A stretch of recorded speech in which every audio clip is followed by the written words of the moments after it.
Sorry to keep you waiting. So here's our discussion for the chapter entitled Culture, Language, and Verbal Art. Here we are going to define verbal art and determine the relationship between culture and language through the subtopics.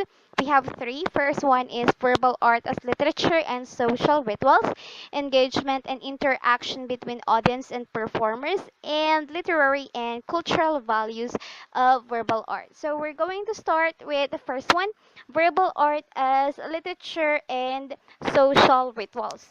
Of course, we're going to define the keywords first. So the one that we have here is verbal art. So what is verbal art?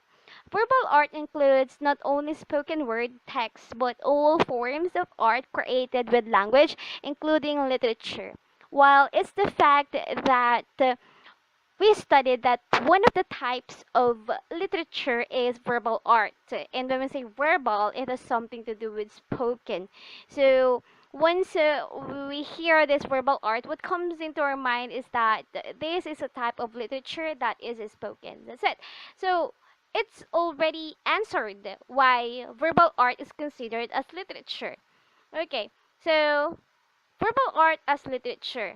Now, we already know that verbal art is considered literature because it has its types. So, what are the types of verbal art and literature?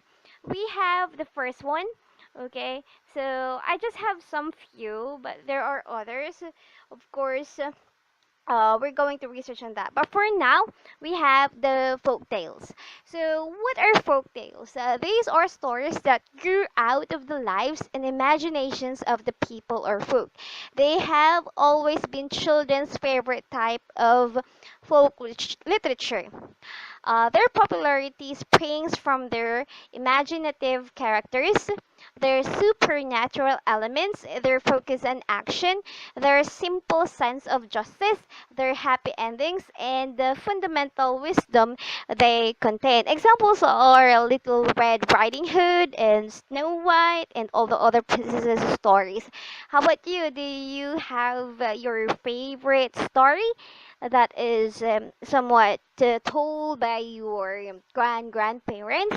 Well, we consider them folk tales. Okay, and then another one, verbal art, we have legend.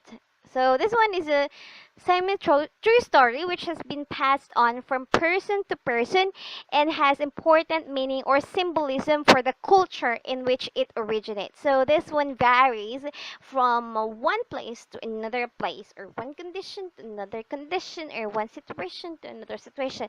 It depends. Okay, another definition, it usually includes an element of truth. Okay, so though it's not really true because it didn't happen for real, it has an element. So when we say element, it has a touch of this one. It's like a mirror of reality. Or okay, or let's continue. Or is based on historic facts but with mythical qualities. Okay, they usually involve heroic characters or fantastic places, and of it encompass the spiritual beliefs of the culture in which they originate. Example is Paywall. Okay, but there lies a question here. What is the difference between a legend and a myth? Okay, you must be curious. You might be curious. So let's answer. Well, legends are made up stories, and myths are stories that answer questions about the working of natural phenomenon. So myths might answer some of your questions which are not answerable by science. Okay, myths are set in olden times, even in prehistoric times. However, legends are stories about people and their actions or deeds they perform to save their people or nations. It has something to do with supernatural powers. Okay, now another type of verbal art is proverb. Proverb, it's a short sentence that people often quote, which gives advice or tells you something about life. Because as we say, verbal art is spoken, right? So this advice is, okay, are examples of proverb, okay? So one example here, Yeah, but the enemy of my enemy is my friend. If you're going to take a look at it, or you're going to analyze, you cannot somewhat understand it easily. It has a deeper meaning, but if you're going to analyze it deeply, because you consider it as a proverb, and you're going uh, to see it in real life, then you would be able to understand, especially if you could relate to a certain situation. Now, do you have an enemy of the enemy of your friend? Okay, there. Another one is the riddle.